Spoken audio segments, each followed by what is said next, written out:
Well, good afternoon, everyone. Thank you for joining in our webinar today. We've got a lot of information to share with you. Some of it will be technical advice. There's really no way to avoid this if we provide you with quality advice. My name is Mike Andrew. I'm the head of SEO for Localsearch, and this afternoon we're going to cover two key areas for you in this presentation. The first one is your Google My Business page, and the second part will be covering your website, and this will help future-proof your website. If you follow the advice I'm going to provide you with today, you will see that this really works. One client who we worked with during the COVID-19 shutdown wanted to stop all his advertising as his business was closed, but by utilising both his Google My Business page, and we'll refer to it as GMB, and his website, and keeping them both dynamic, publishing regular updates to both sites during this time, we achieved the following results. So this information really works. The organic traffic increased by 130.9%. New users to his site was up by 133%, and sessions were up 116.4%. His Google impression share increased by 33.7%. Total clicks to the site increased by 129.5%, and keywords in the #1 position increased by 70%. So the advice I'm going to share with you today really works. To speed up the presentation, we'll give you some time to ask questions at the end of it. So please make sure you add them into the chat function, and Sarah and Katrina, who will assist me today, will provide them to me at the end of the presentation, and I'll try and answer them as best I can for you. So let's get started. First of all, your business is really only as good as Google says it is, particularly when it comes to digital marketing on the web. So let's have a look at your Google My Business page, because this is a really important part of local SEO rankings. First of all, most people don't get past Google's first page of search results. Google My Business is an incredibly valuable and easy to use tool that helps you control, index and display relevant business information, interact with potential customers, and manage your online review reputation. Get customer photos, videos, and other user-generated content. Gather insights regarding how your customers are arriving at your site. And the signals sent from your Google My Business page play a very, very big role in local SEO rankings. We know that 1 in 2 people who conduct a local search will visit a store that day. 76% of people who search for something nearby on their smartphone visit a related business within a day, and 56% of the people who see your Google My Business listing will click through to your website, while another 24% will call your business directly off your Google My Business listing. And you can see in this little graphic here that My Business signals account for about 14.7% of local SEO ranking factors. So your Google My Business page is a very important part of future-proofing your digital marketing. The ranking factors for getting found on the top spots of Google Maps for your Google My Business listings have changed after Google's ranking update called Possum. They have all these funny names for them. And by the way, on that, last year we figured that there were around 1,000 updates to the Google algorithm. This year there have been over 3,000. So that's how much the digital marketing space is changing with regards to the Google algorithm.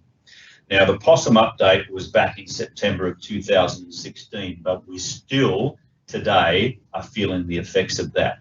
And with that update, countless businesses that used to rank in their niches in and around their location suddenly found themselves filtered out from the Google Map listings. Why?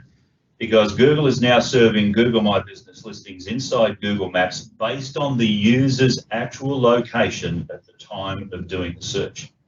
So Google now shows a different set of results for searches performed from different geolocations, in other words, latitude and longitude. The algorithm is now driven by the proximity of the business to the user's geolocation at the time of performing the search, rather than serving up results that are based on the proximity location of the business to the city centre, which used to be the old measure that Google used. The results are now based on the businesses that are in user location proximity and from your mobile phone, basically, and not in city centre proximity, which did change the way we had to, and the way you had to, optimize your Google My Business listing. Previously, Google would favor businesses that were located towards the center of the city in which the search was performed. However, this is not the case anymore. So Google now takes into account the user location and then looks for businesses that are in closer proximity to the user.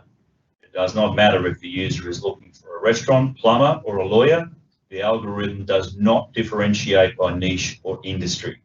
And if you run a business with a local presence, chances are that you were affected in one way or another with this awesome local SEO update. Now, why is this important? Because I want you to understand the background of the information I'm going to tell you with regards to optimizing your Google My Business page. So, optimizing your GMB listing, and all small business operators can do this. First of all, selecting your primary category is very important, and you should select the one that best matches your business. When in doubt, simply see what your top competitors are using by browsing to maps.google.com and doing a search for your primary keyword. You may select up to as many as 7 to 10 subcategories. I'd prefer you keep it as little as possible. Avoid using virtual PO boxes for both services, business and physical business, and don't try and get a postcard to verify with these, as it will not work. And please don't forget to add your service and suburb areas. Now, when building out your GMB site, make sure to add as many photos as possible, taken from a mobile phone that is in your location. This helps in boosting your rankings, as what it does, it sends EXIF data wrapped inside the image file information that contains the exact location, which is latitude and longitude of the place the photo was taken. Optimize your GMB description with the best primary and secondary keywords so you get maximum ranking power out of your Google My Business page. Update your GMB site with a new blog post, offer, product, or service, at best weekly, for maximum ranking benefit. The more dynamic you make your Google My Business page, the more Google will view you as an active participant in dynamic marketing. Search for a registered Google 360 photography of region and get a photo shoot done and upload those photos to GMB, as it does help boost rankings with a 360-degree photo. Get quality reviews and try and get your customers to insert keywords of your service in them by emailing them and coaching them ahead of time and asking them to mention the service they hired you for in their testimonial. Example, I hired Jim for roof repair. I hired Mike for SEO, etc. And respond to your customer reviews, as Google likes to see interaction with customers and will reward you for this in the rankings. It's very, very important, because a lot of the time people do not respond quickly enough to their reviews. Google monitors it, it knows what you're doing. If you do it, it will reward you. Now, make sure that your business name, your address and phone number, we call it NAP, name, address and phone number information, is accurately entered during Google My Business setup and verification. Your NAP data on your Google My Business page is the base data set, and your website should match it exactly. Every citation that you build should match your Google My Business NAP data. A citation is a listing on a directory site or any other website that you might be sharing links with or sharing information with.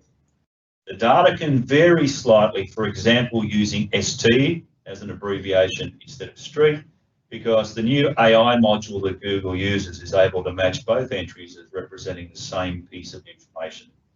NAP data can be similar now and does not have to be exactly the same. However, do make sure it does not vary too drastically and is similar logically. So ST versus street, or shot 88 versus number 88. And check your NAP, your name, address and phone data on GMB prior to citation building. Name, address and phone number is a very important part of optimization. Now, with regards to the off-page signals, ensure that your branding signals are consistent across your various properties, i.e. Facebook, Instagram, any of the social media sites that you use. Also, make sure that they are consistent on your Google My Business page, your website, any citation, and any review that you build. Make sure to properly interlink your profile pages. That just means linking your profile pages on all your various Google properties and your other main social properties, as recognized by Google. I said, that is Instagram, Facebook, Twitter, any of those sites you use. Get real reviews and try and optimize them with your service keywords by guiding and requesting your customers to include these in the review in a naturally sounding way. Don't use black hat systems. This will avoid a penalty from any future algorithm updates. We know of one client who bought 50 to 60 reviews, put them on his Google My Business page, thought it was fantastic. Within 2 weeks, basically, he was wiped out. All of his reviews disappeared, including the real ones and the good ones, and he went back to 0. And Google actually then decided to penalize his Google My Business page, and that meant that it dropped in the rankings. So it's not worth doing. So let's have a look at a Google My Business page that is very, very badly optimized. Before we do that, let's have a look at why it's important to your online success. First of all, as you can see here, the way people search for your business. Now, this is very important. In this case, I've used a sample client, and that meant that during the month, there were 9,521 total searches on Google for the business. Of those, 29.7% came direct, and that is customers who find your listing by searching for your business name or address. It's 29.7% of those total searches. Discovery searches. Now look at this. The discovery searches, customers who find your listing by searching for a category, product or service on Google, was 69.2%, or 6,592 people found this product by discovery on Google. And then branded search, customers who find your listing by searching for a brand related to your business was only 1.1%, or 103 out of those total searches of 9,521, which is why the optimization of your GMB page is important to your success online. So here's an example of a really bad one, and I really don't like showing this one because it's a bit of an embarrassment, but here it is. As you can see, this one is a real total waste of time. There's no phone numbers, no business hours, the address is there, there's no information, there's a very ordinary photo, review summary, there's no information, there's no photos, there's nothing on this particularly. So this really is not going to work very well. This is a very bad example of a Google My Business page. This one, however, is a better example. So this one has, as you can see here, 17 Google reviews. It's located in its Camden Medical Center, its address, its hours there, its phone number, its appointments. It's got products and services there. As you can see, it's got questions and answers. It's got reviews. It also has times that it's usually busy, and it has basically business information there, which you can see, and all of the products that this particular business offers, which is general dentistry, pediatric dentist, emergency dental treatment, is all outlined in the business information. You can also see there that they have 2 business posts in their GMB page. And this is information that consumers can actually go to and have a look at. Now, when you do this, Google will show 2 posts only. So if you actually post 3 or 4, 2 of them are going to get lost. One of them is going to get lost. So you can only show 2. But this shows Google and proves to Google that this particular Google My Business page is dynamic, it's active, and Google will reward it with a higher ranking in the maps listing, and also when people are searching for a product like general dentistry, pediatric dentist, this site or this GMB page has a very, very good chance of ranking very highly. This is another really good one as well. All the information is outlined on this particular Google My Business page. So these are the examples of really what a good Google My Business page should be. Again, they've got in the description whether you're looking for laser hair removal, cosmetic injectables, fat reduction, just great skincare. It's all there, including a special offer, which is there with a link to buy. So you can use these Google My Business pages to promote your business, to promote an offer, a service, or a special that you've got for your business. Here's another example of a good Google My Business page, again, featuring all the benefits there, including products, explore categories for products. It's really well optimized. It has a really good business description. It's got a special offer in its business page. Really, really well optimized and a really high performing Google My Business page in its key area. Now, as I said, ladies and gentlemen, we're going to allow some questions at the end of this. I've decided to do that, otherwise it slows the presentation down. So if you have any questions, please put them into the chat function, and Sarah and Katrina will send them to me at the end of the presentation. I'll try and answer them. Also, within the Google My Business page, you can fill out this section, which is called services. You can fill it out there. You don't have to put a price, but you can see in this one, it's got lady style cuts with an emerging stylist, a stylist, etc. You've got men's style cuts. So this is really completely filled out, this Google My Business page. You can see here too from the inside section, so you can get a really good indication here of, in the last month, where these people are coming from that visit your site. You can see here listings on search on the right hand side of this graphic. 2,890 found you on listings on search.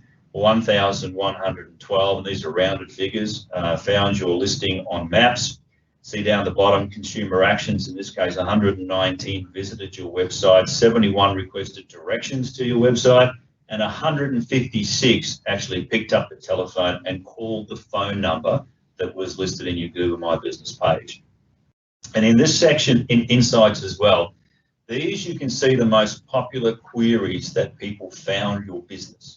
And in this case, you can see it was guide travel, Celsius is less than 10, Beyond Travel, which is the name, Australian travel agents. So these keywords are really important to you because it shows you how people find your business, and you can use that in your website, in your marketing, to be able to get people to find your business. So this is all available to you in your Google My Business page. Now, most importantly, respond to negative reviews. This was a survey done not too long ago on how much more likely are you to visit a local business if the business owner responds to negative reviews. As you can see here, 44.6% of people said they were more likely to visit a local business if the business owner responded to negative reviews. One of the things that we notice here at Localsearch when we're doing Google My Business optimization is the fact that a lot of people either ignore these reviews or they take it personally, and what they do is they come back and try and attack the person who's left this review. Don't do that. Use it as a way of improving what you do from a business or service. And I know a question that's going to come up is, how do you get more reviews? How do you respond to them? And I'll try and answer that when we get to the end of the presentation. Otherwise, I could be here all day trying to answer that question for you. But you can see responding to negative reviews is a very, very powerful tool and will influence people to visit you more likely. So to get more reviews, and these are things that you really should work to getting. And whatever you do, please don't buy or don't bait for reviews. Google will penalize you if on your website you leave us a review and we'll give you a $50 voucher. Please don't do that. Google will penalize you if you do that. They don't like it. These reviews should be generated naturally. Share your business profile and get your reviews from customers by using a link like this one, for instance. You can put that on your email database, you can put that on your website, anything you need to do to try and get those profiles or those reviews coming through your Google My Business page. So that's going through the Google My Business section. So if you go through all of that information and you check your Google My Business, you have a very, very, very good chance of ranking highly in those local SEO rankings, and it will future-proof your Google My Business page. Okay, now let's have a look at your website, and this is an area that works in tandem with the Google My Business page. So what is SEO, search engine optimization? It stands for search engine optimization, which is the practice of increasing the quantity and quality of traffic to your website through organic search engine results. As I said to you earlier, there have been a number of Google algorithm updates this year, more than any other year, with a focus on mobile search optimization. And also included that is voice search activation. We can't go through that in this seminar because that's a seminar in its own right, but it's something you've got to be very careful of, or very, very aware of as you move forward in 2021. Not all websites are born equal. SEO improves the performance of your website in the organic search results. If your website is older than 12 months to 2 years old, it's more than likely it's going to need a lot of work because technology has changed so much in that period of time, and you you really need to pay a lot of attention to how your website performs. In a lot of cases, Google now will penalize websites, and that penalization doesn't mean you disappear from the search results. What it means is that Google doesn't value your website as highly as it should.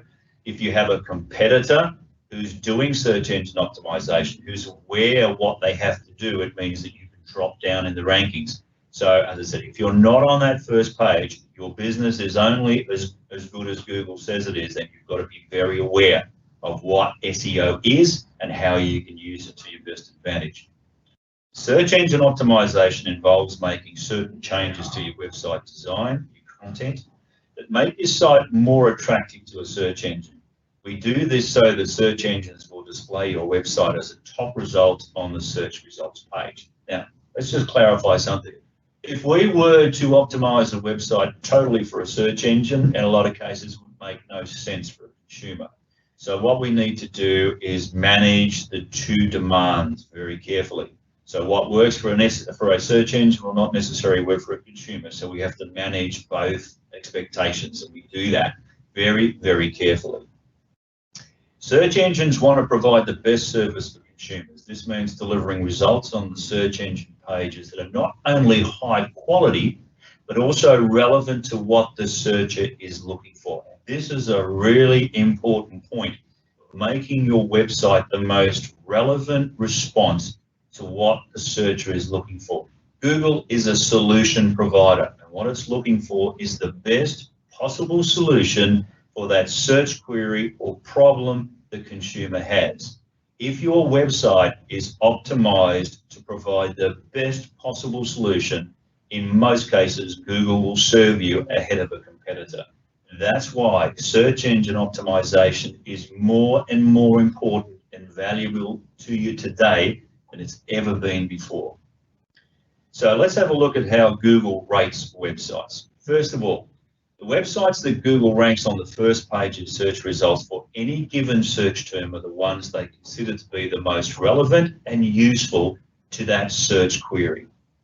So they use keyword usage as a very important part of the ranking algorithm. Relevancy of your content to the search query intent. Is your page the best solution to the query?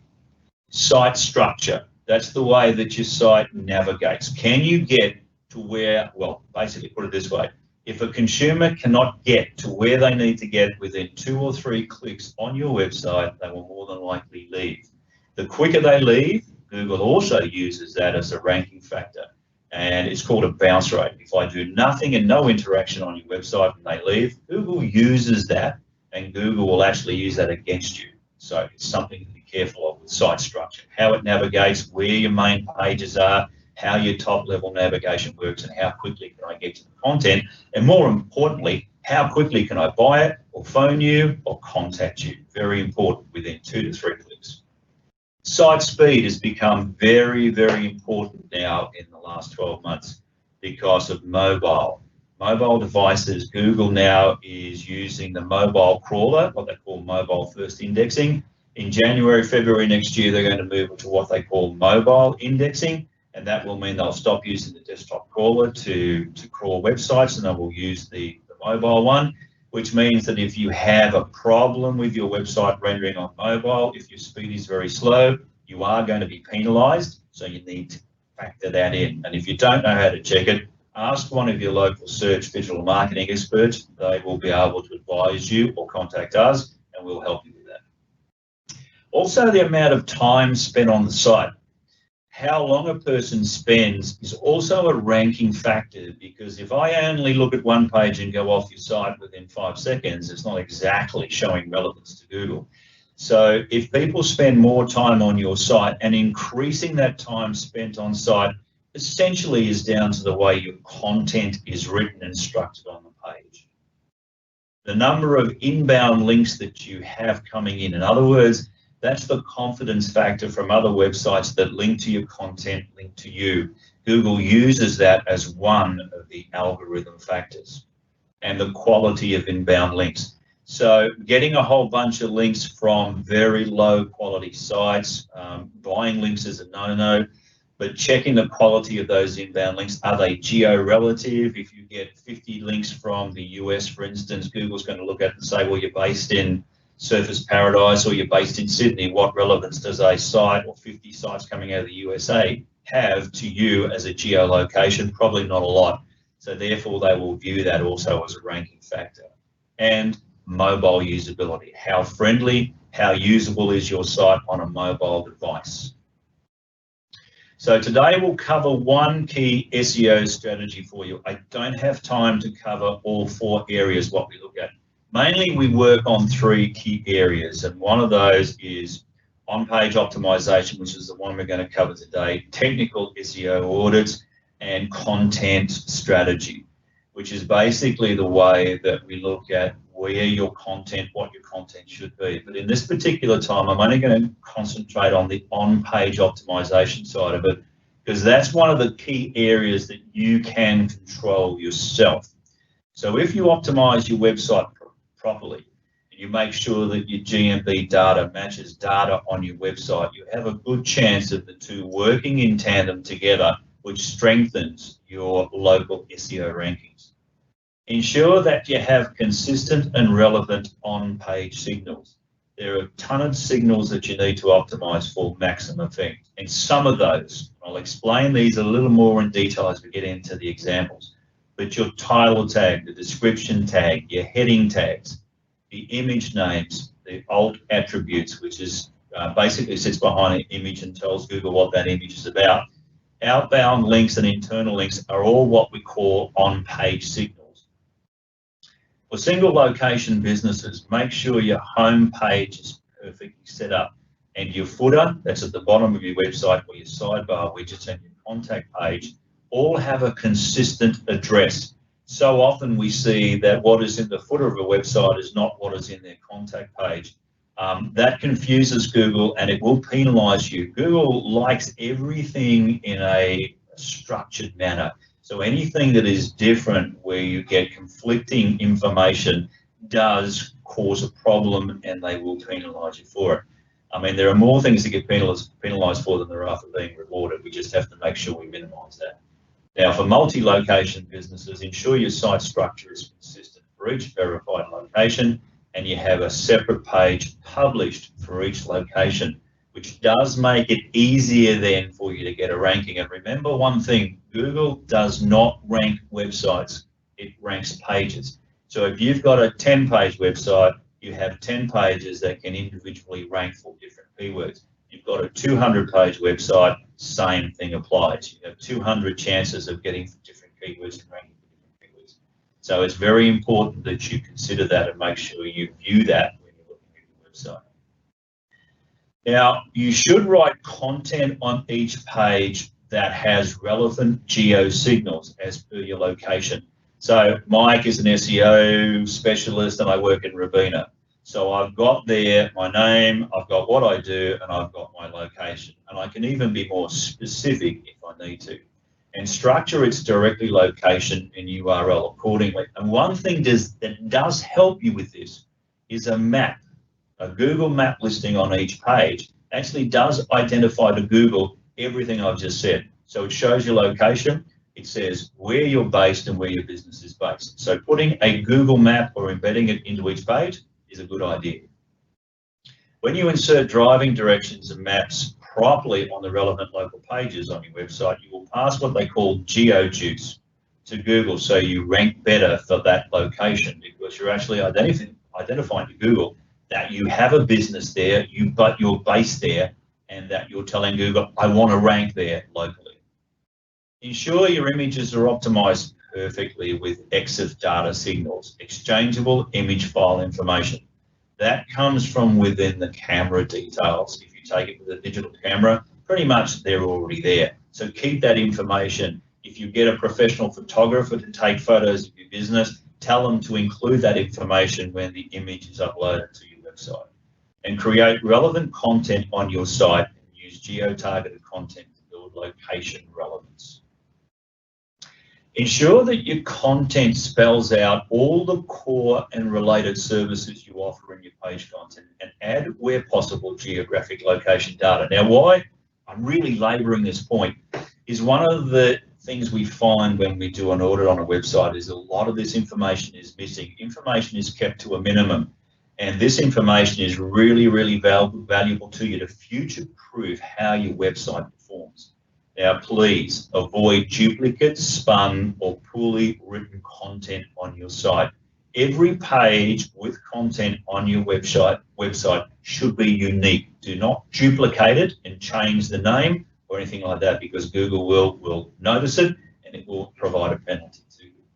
Make sure you mirror the data on your GMV pages properly on your site and other off-page areas. Again, they should sync. And I come back to this, I know I'm laboring the point on this, but it is so very important that you make sure everything is linked and it's consistent across all of your digital assets, including Facebook, Instagram, Twitter, any of those social media sites. All this information should be the same. Google doesn't use social media as a ranking signal, but what it does look for is consistency of information. Pull and embed static maps of your business and location from Google Maps onto your site. Structure your navigation menus to highlight your prime pages prominently. In other words, don't hide your main product or service so that it is difficult to find for a consumer and also for Google, because Google will follow the navigation structure to discover pages on your website, but make sure you make it easy for a consumer to understand how they get to your service and or product as a priority. So let's have a look at some on-page optimization examples for you, because what I've done is I've talked a lot and given you a lot of information. And by the way, we will have a copy of this presentation available for you. So if you're finding it a little bit hard to keep up, I'm trying to make sure that I explain it in the best way possible, but we do have a copy of the presentation for you. So don't worry if you don't get all the information. You can talk to Sarah and Katrina offline or through the chat functionality, and we'll send that copy of the presentation to you. So here's an example of a website that I pulled out a little while ago. And this is a website which is very badly set up and very badly optimized. And I want to show you why. So this is a public relations company. Where they're located is not important, but I'll just show you some examples. For instance, if we go back to that page, you can see this is how the page looks on the front end. When I'm looking at it from a browser point of view, that's how it looks. Let's run it through the search engine spider. So you can see here, this simulator strips all the HTML tags from the page, all the images, and reveals the view to a spider, the way that the Google Spider will see this. Now, the Google Spider is currently using the new version of Chrome to render it, so it looks at it a little bit differently than this. But this is a good example for you of how Google views a website. So all that pretty stuff, all that other stuff is all stripped away, and this is what you can see. Now, when you view it like this, you can see what is most relevant on the page. You can also see why good keyword research and on-page density are very vital to obtaining a high organic ranking on all search engines. Bing works exactly the same, but you can see how the spider looks at it. Therefore, you've got to really make sure that you optimize it well. So let's have a look at this. First of all, keyword placement on the home page. This page identifies to a search engine that the most important words on the page are zebra, which is the name of the company. Because when you put something in bold on a web page, it tells Google, it tells Bing, it tells the search engine, DuckDuckGo, or whichever one you want to use at the edge, it tells them what's important. In this case, it's the brand name, although the brand name is also in the URL structure. So what's more important here, the brand name or the product or the service that this company offers? To me, it would be the product and the service as opposed to the brand, because that's in the URL structure. The Google knows what it is. We don't have to keep telling it multiple times on the page. What's better is to promote what they do, how they do it, where they do it, and how, more importantly, you can contact this company to use their services. Now, what we look at with this particular one is this up in the top left-hand side of the browser, you can see the title tag, what we call the title tag. The title tag is the most important tag for Google and most search engines, including Bing, all search engines. Inserted here should be your most important keyword, offer, product, service, or location. Now, in this case, they have done a reasonably good job. This tells Google where to position you in the search results. So often we see this particular tag with home slash Mike Andrew SEO. Home means absolutely nothing to a search engine, and we see it time and time again. So please go to a browser, put your website into it, and check what you've got in this title tag at the top of the browser. This is what Google uses to position you. When you have a look at the next most important tag is the meta description tag. So the title tag is for search engines. The meta description tag is for consumers. This is the one that consumer sees in the search results. And this is the one that generates an action from a consumer. If they like what they read, if the call to action is strong enough, they'll contact you. They will click on it to get that information. So in this case, this title tag and this particular meta description tag is really not well optimized. Now, if you don't put anything in there, Google will make up something and put it in there like this result. So this is the description that people see on a search engine, which is home, contact us, sitemap, welcome to Zebra. This is just a waste of time. And you can see how this company has missed an opportunity to be able to promote their product. So it could be something like, we are one of the most efficient and best PR companies in our area. If you want good PR, then call us today. Contact us. We'll help you with your PR, with your public relations, etc. So this is very important. So out of those two tags, it's better to have something like this one below, which is the Wilkinson Group is a full-service Australian public relations agency affiliated with the iPrex network. We have substantial experience with crisis management, is what it says. Now, the reason it's cut off is that we not try and use between 140 to 160 characters there. 140 for mobile devices, 160 plus for desktop. If you have more than that, what happens is it gets cut off like this, and you miss the opportunity of selling your product and your service.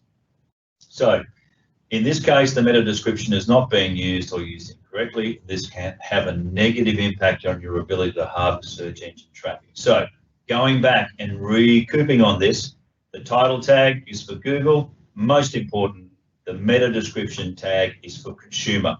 And in that, you should have your prime keyword, your product, your service should be featured in the first part of your meta description tag to maximize the potential listing potential for your website and future-proof it. Now, another area we look at is keyword density. So we analyze the home page of that site, the keyword placement and the density. And they are very important parts of on-page optimization techniques. Ideally, keyword density should be between 3% to 9% of on-page words, and your important keywords should be in bold. Not always necessary today as the Google algorithm changes, but if you want to get a ranking really quickly, do it. Once you've got it, you can take the bold part out of the text. So here is a list of the words that appeared on that page of the example I showed you, ranked by frequency. There were 229 unique words, of which their brand name had the highest frequency, therefore the highest density, and their business or service, public relations, had a lower density. It should be the other way around. So it's very important that when you're writing content for your website, you keep this in mind. Also, don't keyword stuff. Google knows what you're doing, Bing knows what you're doing, and they will penalize with you if you keyword stuff your content. So as an example, Mike is a good SEO strategist who works for Localsearch because SEO is his love and passion, and Mike is a very good SEO person because he works for Localsearch. That's keyword stuffing, and it's really frowned upon by the search engines.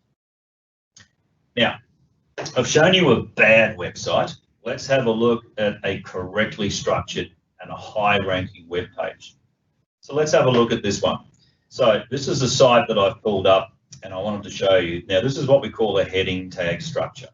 So on this site, where the other one didn't have a heading tag structure, this one does. What a heading tag structure is it tells or identifies to Google these headings that I've highlighted here on this page. Now, for instance, we have Flooring Townsville is up in the top of the banner. We have what was classified as a heading 1 tag is the floor coverings Townsville. The heading 2 is the carpet and floor coverings experts. So as you can see, what we've tried to do, or what they tried to do with this website, is make sure that Google understands this is about flooring. They also have carpet and floor coverings, and they are the experts in their area. Also, you can see their products and services on the right-hand side are also classified as H2. So they've got flooring, they've got services, brands we supply. And then in their footer, they have what they call an H4. Now, the reason it's structured this way is Google likes a hierarchy. So their heading 1 tag on page is the most important part or most important tag for Google. It tells Google what this site is about. So along with the title tag, along with your meta description, your H1 tag is the most important tag on your page, followed by your heading 2. Now, when a developer works on a page, the developer will look at the size of the font for these heading tags. An SEO person looks at what goes between the heading tags. So in this case, a heading 1 tag shows the product, heading 2 tag is what they do and their service and their product, and then we've got H1's important, H2 is very important, H3's, 4's, 5's, and 6's have very little importance. Still important, but not as much as heading 1's. So this page is set up really well to identify to Google and Bing what it's about, what they do, and how people can contact it. The importance of the title tag here, you can see, as soon as you type in this business, you see Floor Covering Experts Townsville. This is where this website wanted to sit. That's why the title tag is well optimized, followed by a very good meta description. The Carpet Place NQ Townsville Floor Covering Experts. You can see how what's happened here is the keyword has been placed in the title tag and also in the meta description. So people understand what this title tag and what this meta description is all about. Also, you can see the rating stars underneath the second listing there. Now, we know for a fact that rating stars in the search results, what we call search engine results pages, gives you about a 40% higher click-through rate when people are visiting a search result. So that's why these rating stars are very important. Now, if you want to know how to get those, then you'll need to talk to an SEO person. And please, happy to work on your site. And we know you have some clients there already, so happy to show you how to do this. So keyword placement in the title tag, which I just went through. You can see there how important that keyword placement is, because what's happened is Google places it in bold. Townsville's Floor Covering Experts. So you've got nice synergy there between the keyword, the product, and the service. Now, this future-proofs your website, and a lot of websites today do not have all of these factors working together to help them to rank highly. Now, the importance of what we call alt text on images. As you can see here, you can see the alt text that sits behind these images. This is not visible on the front end of the site, but is visible to Google and a search engine. Now, in most websites, you'll notice that if we do check this for you from an SEO point of view, it's usually empty. So when Google comes in or a search engine comes in, it's usually a text type beast. So it quite often doesn't see an image the same way we do. So we need to tell it what the image is about. And in this case, you can see on the title tag, it's got Flooring Townsville. So it's telling Google every time it comes in, it sees the keyword. The image is there, identify to Google what the image is about. The Carpet Place tradesman laying vinyl flooring on the second one tells Google what it is, so Google understands it. Now, the other factor with this is that in Google image search, so you have two elements here. You have the Google search results, you also have an image search. If your business relies a lot on images, you need to factor in the way that Google will present an image. And this is a really, really good way of being able to get a higher result in Google image search. And that's become very important over the last few years as well, because it all adds to increasing your click-through rate and increasing the way Google values your website. The more valuable you make your website to Google, the more often it will serve that website in the search results, resulting in more clicks and then more conversions for you. So there it is. There's your alt text sitting there. As you can see, there's now little arrows make it much cleaner. Check your website. If you find that you don't have them, there's a little extension you can use on Chrome called alt text. Just add it in and it will tell you the alt text of any image. If you're missing on your website, get your SEO person to fix it up, or make sure when you add your images into your website, you can actually add this when you upload the image into your CMS management system. But remember, now, I'm not going to tell you who this is, but it's there to remind me. It's very crowded out there, so make sure you stand out from the crowd and optimize your online presence. If you follow everything that I've outlined in this presentation today, you will basically future-proof both your Google My Business page and your website for Google's next 12 months.